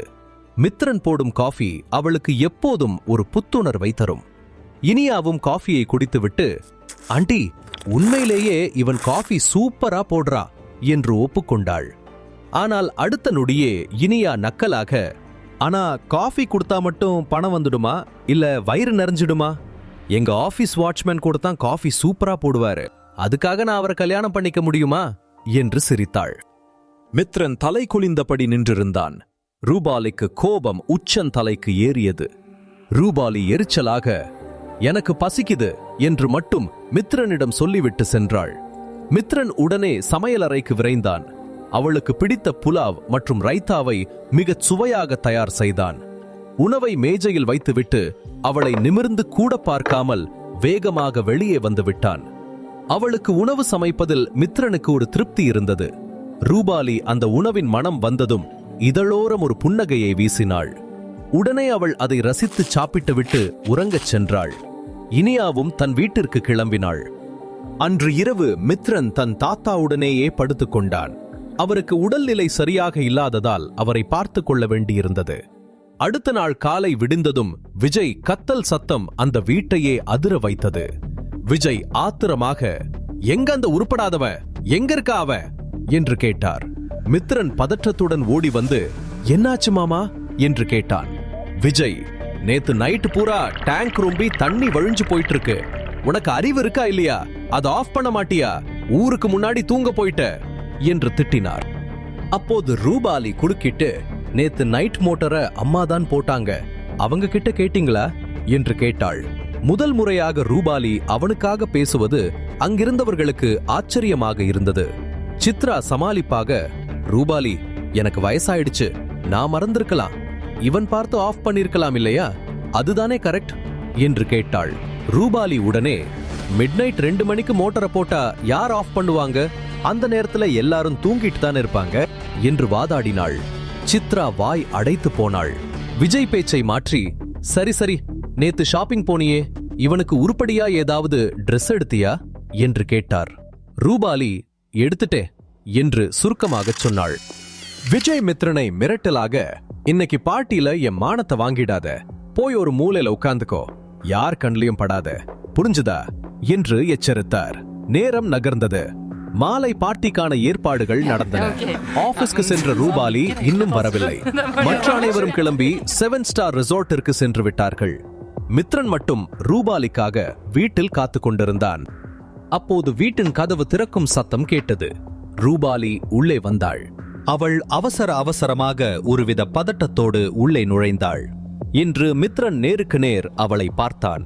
அவளின் ஒவ்வொரு அசைவையும் அறிந்து அவனுக்கு ஏதோ சரியில்லை என்று தோன்றியது. அவள் முகத்தை பார்த்த அடுத்த நொடி அவன் இதயம் ஒரு நிமிடம் நின்றது. ரூபாலியின் கண்களில் கண்ணீர் வழிந்து கொண்டிருந்தது. அவள் தன் முகத்தை சட்டென்று துடைத்துக் கொண்டு அறைக்குள் ஓடினாள்.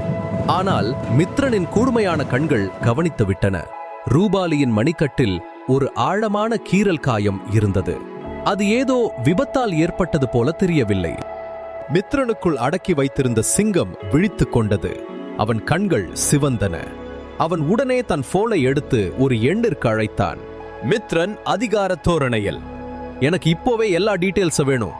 என் வைஃப் இன்னைக்கு எங்கெல்லாம் போனா, அவ யாரையெல்லாம் மீட் பண்ணா, அவளுக்கு என்ன ஆச்சுன்னு அடுத்த 5 நிமிஷத்துல எனக்கு ரிப்போர்ட் வரணும். டூ இட் ஃபாஸ்ட் என்று கட்டளையிட்டான். மறுமுனையில் போன் எடுக்கப்பட்டதும் பணிவான பதில் வந்தது. அந்த சாதாரண மித்ரன் மறைந்து உலகத்தையே ஆட்டிப்படைக்கும் அதிகாரம் அவன் முகத்தில் தெரிந்தது. உண்மையில் ரூபாலிக்கு என்னதான் ஆனது என்று அவனுக்கு புரியவில்லை. இப்படியே 20 நிமிடங்கள் கடந்து போயிருந்தது. அவன் அப்படியே நின்று கொண்டிருந்தான். ரூபாலி தயாராகி வந்து, நான் வெளியே வெயிட் பண்றேன், நீங்க சீக்கிரம் கிளம்பிட்டு வாங்க என்று சொன்னாள். ரூபாலியின் குரலை கேட்டவுடன் மித்ரன் ஒரு நிமிடம் புரியாமல் நிற்க அவன் சட்டென திரும்பி பார்த்தபோது ரூபாலி வாசலை நோக்கி சென்று கொண்டிருந்தாள். அவள் முகத்தில் துளியும் மகிழ்ச்சி இல்லை. இவளுக்கு என்னாச்சு என்ற சிந்தனையில் அவளை பார்க்க, அவர்கள் மாலுக்கு சென்றிருந்த போது வாங்கிய அதே உடையைத்தான் ரூபாலி அணிந்திருந்தாள். மித்ரனும் வேகமாக மேலே சென்று மாலில் வாங்கிய அதே கோட் சூட்டை அணிந்து கொண்டு அழகே தோற்று போகும் ஆண் அழகனாய் தயாராகி அடுத்த 10 நிமிடங்களில் கீழே வந்தான். ரூபாலி தன் காரில் அமர்ந்திருந்தாள். மித்ரன் வெளியே வருவதை கண்டதும் அவள் அவசரமாக தன் கண்ணீரை துடைத்துக் கொண்டாள். அவளால் இன்று நடந்த சம்பவத்தை எளிதில் கடந்து செல்ல இயலவில்லை. மித்ரன் தன் கண்ணீரை கண்டால் வருத்தப்படுவான் என்று அவன் வருவதை பார்த்தவுடன் கண்களை துடைத்துக் கொண்டாள். மித்ரன் மெயின் டோரை லாக் செய்துவிட்டு சாவியை காவலாளியிடம் கொடுத்துவிட்டு காரில் வந்து அமர்ந்தான். அவனை அருகில் பார்த்தவள் வாயடைத்து போனாள். அவனுள் இத்தனை அழகு இருக்கும் என்று அவள் கனவிலும் நினைத்து பார்க்கவில்லை. இது மித்ரன் தானா என்று கூட தோன்றியது. அவன் அவ்வளவு அழகாக இருந்தான். தன்னை மறந்து அவள் அவனை பார்க்க அவனின் குரலில் சுயநினைவுக்கு வந்தாள். மித்ரன், கிளம்பலாமா என்று கேட்டான். ரூபாலி கிளம்பலாம் என்று பதிலளித்தாள். அடுத்த அரை மணி நேரத்தில் அவர்கள் இருவரும் ஒரு பிரம்மாண்டமான ரிசார்ட்டை அடைந்தார்கள். ஃபங்க்ஷன் நடக்கும் இடத்திற்கு செல்வதற்காக அவர்கள் தங்களின் இன்விடேஷனை காட்டிவிட்டு அதன் பிறகு இருவரும் உள்ளே சென்றார்கள். இன்று மித்ரனின் முழு கவனமும் ரூபாலியின் வாடிய முகத்தின் மீதுதான் இருந்தது. அவர்கள் இருவரும் உள்ளே சென்றபோது ரூபாலி மித்ரனின் கையை இறுக பற்றிக் கொண்டாள். அவளது இந்த செயலால் மித்ரன் வியப்படைந்தாலும் அவள் ஏன் தன் கையை பிடித்திருக்கிறாள் என்பதை அவனால் கணிக்க முடியவில்லை. அப்போது சற்று தொலைவில் நின்று கொண்டு ரூபாலியை வெறித்து பார்த்து கொண்டிருந்த சில இளைஞர்களை அவன் கவனித்தான். அவர்கள் இருவருமே அந்த இளைஞர்களை கடந்து முன்னேறி சென்றார்கள். ரூபாலியின் கைகளில் ஒரு நடுக்கம் இருப்பதை மித்ரனால் உணர முடிந்தது. சற்று நேரத்தில் அவர்கள் கூட்டத்திற்கு நடுவே சென்றடைந்தார்கள்.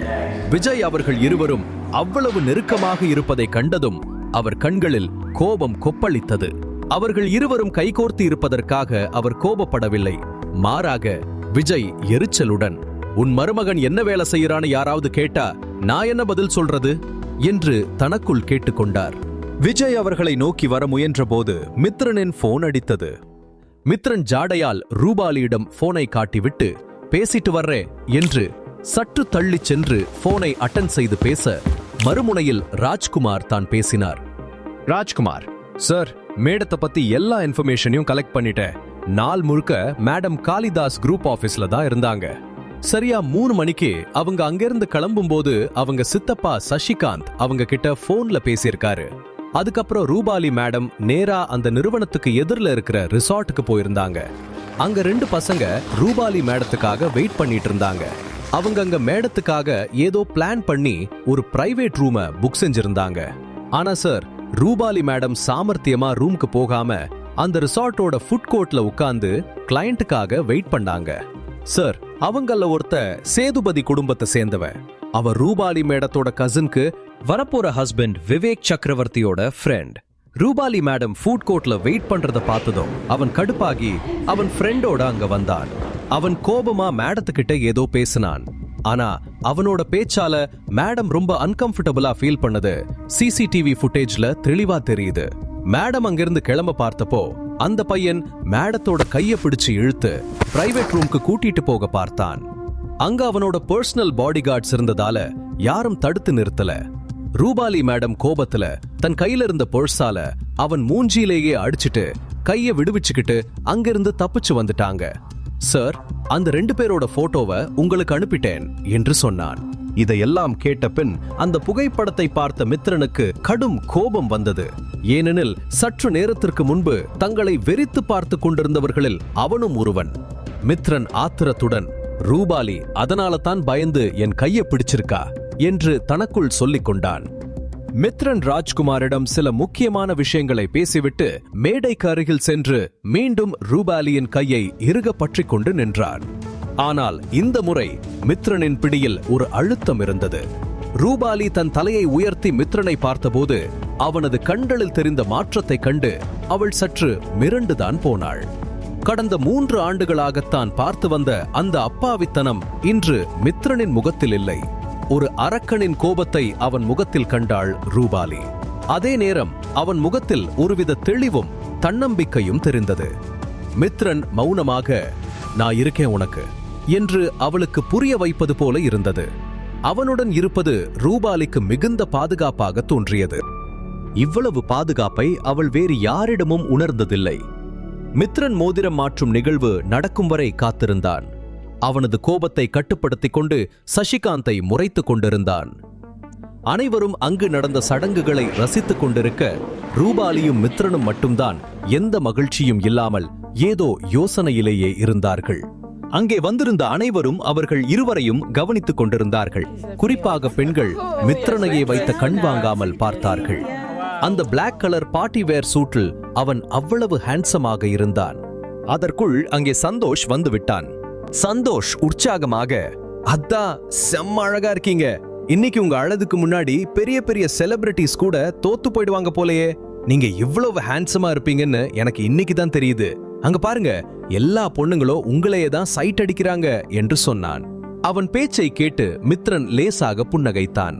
ஆனால் அது ஒரு போலி சிரிப்பு என்று சந்தோஷுக்கு நன்றாக தெரியும். சந்தோஷ் சிரித்துக்கொண்டே, அத்தா, மத்தவங்க என்ன வேணா சொல்லட்டும், ஆனா நீங்க 2 பேரும் தான் பெஸ்ட் கப்பிள் என்று சொன்னான். ஸ்ரேயாவும் இனியாவும் ரூபாலியை நோக்கி வந்து கொண்டிருந்தார்கள். மித்ரனை கண்டதும் அவர்கள் இருவரது கண்களும் ஆச்சரியத்தில் விரிந்தன. இனியா வியப்புடன், ஸ்ரேயா, நான் என்ன கனவா கண்டுட்டு இருக்கேன்? மித்ரன் நிஜமாவே இவ்வளவு ஹேண்ட்ஸமா இருக்கானா என்று ரகசியமாக கேட்டாள். ஸ்ரேயா ஆச்சரியத்துடன், அக்கா, நானே இவரை இவ்வளவு ஹேண்ட்ஸமா இப்பதான் முதல் தடவை பாக்குறேன்.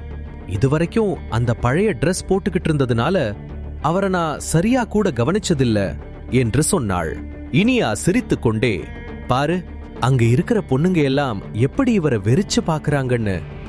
இன்னைக்கு இவரு ரூபாலியவே ஓவர்டேக் பண்ணிட்டாரு. எப்படி இப்போ இவங்க 2 பேரும் பெர்ஃபெக்ட் கப்பலா தெரியுறாங்க என்று கேட்டாள். ஸ்ரேயா நக்கலாக, இனியா, இந்த விஷயத்தை மித்ரன் முன்னாடி மட்டும் சொல்லிடாத, அப்புறம் ஐயாவுக்கு தலைக்கணம் ஏறிடும் என்று சொல்லி சிரித்தாள். பின்பு ஸ்ரேயா அவர்கள் அருகில் போய் உற்சாகத்துடன், அக்கா நீங்க ரொம்ப அழகா இருக்கீங்க என்று சொன்னாள். ரூபாலியும் அவள் சொன்னதை கேட்டு போலியாக சிரித்தாள். மோதிரம் மாற்றிக்கொண்டவர்களை விட மித்ரன் மற்றும் ரூபாலியின் ஜோடிதான் மிக அழகாக இருந்தது. ரூபாலியின் அம்மா மித்ரனை கோபத்துடன் பார்த்து கொண்டிருந்தார்.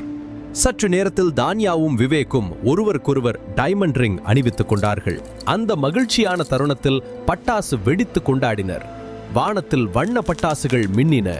அந்த பட்டாசு வெளிச்சம் பார்ப்பவர் கண்களையெல்லாம் கவர்ந்தது. மாப்பிள்ளை விவேக் சக்கரவர்த்தி ஆரியன் சக்கரவர்த்தியின் சொந்த தம்பி.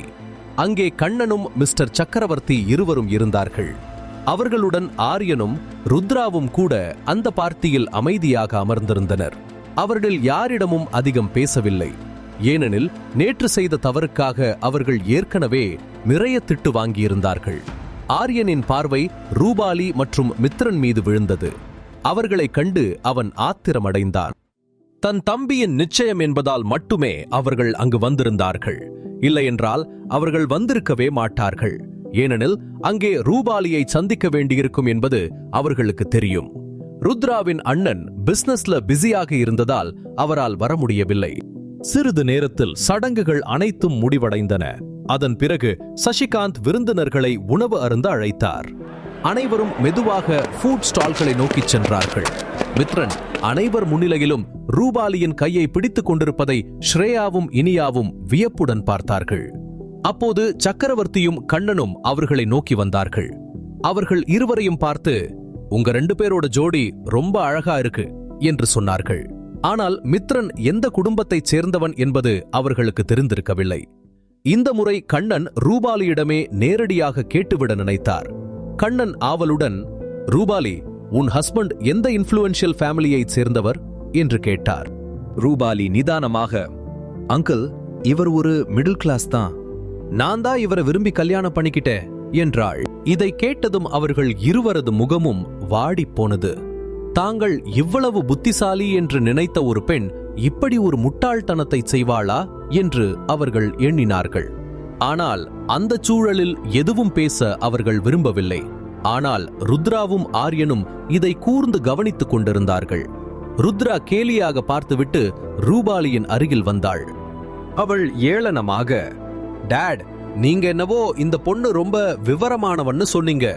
ஆனா இவ ஒரு ஏழைய போய் கல்யாணம் பண்ணியிருக்கா. இதுல என்ன புத்திசாலித்தனம் இருக்கு? மால்ல இவ பண்ணின அலப்பறைக்கு அவ புருஷன் ஏதோ பெரிய ஆளுன்னு நினைச்ச. டாட், இந்த மாதிரி லோ கிளாஸ் ஆளுங்க கிட்ட நீங்க பேச்சு வச்சுக்காதுங்க என்று சொன்னாள். கண்ணன் ருத்ராவை கோபமாக பார்த்து, வாயமூடு, இங்க வந்து எந்த டிராமாவும் பண்ணாத. ஏற்கனவே உனக்கு எச்சரிக்கை பண்ணிருக்கேன். மீறினா அப்புறம் நான் சும்மா இருக்க மாட்டேன் என்று சொல்ல, அப்போது சக்கரவர்த்தி இடைமறித்து நையாண்டியுடன், இதுல ருத்ரா மேல என்ன தப்பு? அவ உண்மையத்தான சொல்றா.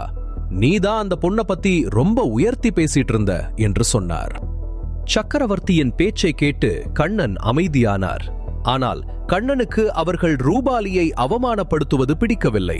கண்ணன் மீது எந்த தவறும் இல்லை என்பதை ரூபாலி புரிந்து கொண்டாள். ஏற்கனவே மித்ரன் மிகுந்த கோபத்தில் இருந்தான். மேலும் ரூபாலியை இழிவுபடுத்தியது எரியும் நெருப்பில் எண்ணெய் ஊற்றுவது போலானது. அவர்கள் இப்படி பேசிக் கொண்டிருந்த போது மித்ரன் ஆத்திரத்தில் அங்கிருந்த ஒரு மர மேஜையை தன் கையால் ஓங்கி குத்தினான். பலமான அந்த மர மேஜை அவன் அடித்த ஒரே அடியில் சுக்குளூராக உடைந்து சிதறியது. அதை கண்டதும் அங்கிருந்த அனைவரும் ஒரு நிமிடம் உறைந்து போனார்கள். சக்கரவர்த்தி, ருத்ரா, ஆரியன் என மூவருமே பயத்தில் நடுங்கினார்கள். அவர்களுக்கு பேச்சே வரவில்லை. ஸ்ரேயா, இனியா, சந்தோஷ் என அனைவரும் மித்ரனின் இந்த விஸ்வரூபத்தை முதல் முறையாக பார்த்தார்கள். ரூபாலியும் அதிர்ச்சியில் நின்றாள். அவர்கள் அனைவரும் அமைதியாக இருப்பதை பார்த்த மித்ரன் ரூபாலியை அழைத்துக் கொண்டு அங்கிருந்து வெளியேறினான். அவன் சில அடிகள் தான் நடந்திருப்பான். அதற்குள் சில இளைஞர்கள் வந்து அவன் வழியை மறித்தார்கள். அவர்களில் ஒருவன் கிண்டலாக, ஹாய் ஹான்சம், எங்க மைனாவை எங்க தூக்கிட்டு போற என்று கேட்டான். ராஜ்குமார் அனுப்பிய புகைப்படத்தில் இருந்த அந்த இளைஞர்களில் முக்கியமான ஒருவன் அவன்தான். அவனை பார்த்ததும் ரூபாலி சிலையாக நின்றுவிட்டாள். சக்கரவர்த்தி மற்றும் கண்ணன் குடும்பத்தினர் அனைவரும் இதை பார்த்து கொண்டிருந்தார்கள். சக்கரவர்த்தி ஆச்சரியத்துடன், இவன் சேதுபதி குடும்பத்து பையனாச்சே, இவன் இங்க என்ன பண்ண பார்க்கிறான் என்று கேட்டார். மித்ரன் அந்த மேஜையை உடைத்ததை அவன் கவனிக்கவில்லை போலும். அதனால்தான் மீண்டும் ரூபாலியை தொந்தரவு செய்ய வந்திருந்தான். சேதுபதியின் மகன் அருண் ஏளனமாக, நான் உன் கைய பிடிச்சப்போ மட்டும் உனக்கு ரொம்ப கோபம் வந்துச்சே, இப்போ மட்டும் என்ன அமைதியா இருக்க? இவ உன் கைய பிடிச்சா உனக்கு கோபம் வரலையா? அப்படி இவ உன்னை எவ்வளவுக்கு வெள பேசுனா? அதை விட அதிகமான காசு நான் தர்றேன், என் கூடயே வரியா என்று கேட்டான். இதை கேட்டதும் ரூபாலியின் கண்களிலிருந்து கண்ணீர் வழியத் தொடங்கியது. அவன் பேசிய வார்த்தையில் மித்ரன் அசுரனின் அவதாரத்தையே எடுத்து விட்டான். அவனால் தாங்க முடியாத ஒன்றே ஒன்று ரூபாலியின் கண்ணீர்தான். அவன் ரூபாலியை பிடித்திருந்த கையை எடுத்துவிட்டு அந்த 7-8 இளைஞர்களை நோக்கி முன்னேறிச் சென்றான். அப்போது அவர்களில் ஒருவன் சிரித்துக் கொண்டே ஏளனமாக, இவனை பாருங்க, தன்னை ஏதோ ஆக்ஷன் ஹீரோன்னு நினைச்சிட்டு வரட்டும், யார்கிட்ட மோதுறான்னு அவனுக்கு தெரியட்டும் என்று சொன்னான். ஸ்ரேயாவும் இனியாவும் மித்ரன் இப்போது என்ன செய்ய போகிறான் என்று யோசித்துக் கொண்டிருந்தார்கள். சந்தோஷ் அவர்கள் அருகில் வந்து நின்றிருந்தான். சந்தோஷ் நம்பிக்கையுடன், அக்கா, நீங்க அத்தா என்ன பண்ணுவார்னு யோசிக்கிறீங்க, ஆனா நான் இவங்கள அத்தாங்கிட்ட இருந்து யாரு காப்பாத்த போறாங்கன்னு யோசிச்சுட்டு இருக்கேன் என்றான். உடனே இனியா லேசான கேலியுடன், நீ என்னவோ அவர் பெரிய மார்ஷல் ஆர்ட்ஸ் எக்ஸ்பர்ட் மாதிரி பேசுற என்று கேட்டாள். சந்தோஷ் ரகசியமான குரலில், அக்கா, எனக்கு ஏன் அவரை இவ்வளவு பிடிக்கும்னு உங்களுக்கு தெரியுமா என்று கேட்டான். இனியா ஆவலுடன், உனக்கு ஏன் அவனை பிடிக்கும்னு எங்களுக்கும் கொஞ்சம் சொல்ல, நாங்களும் தெரிஞ்சுக்கிறோம். ரூபாலி மாதிரியே நீயும் அவரை ஒரு வார்த்தை கூட விட்டு கொடுக்க மாட்டேங்கிற. அப்படி அவர் உங்க 2 பேருக்கும் என்ன மந்திரம் போட்டாருன்னு எங்களுக்கும் தெரியட்டுமே என்று கேட்டாள். முழு கதையையும் கேட்டு மகிழ பாக்கெட் FM ஆப்பை டவுன்லோட் செய்யுங்கள். லிங்க் டிஸ்கிரிப்ஷனில் கொடுக்கப்பட்டுள்ளது.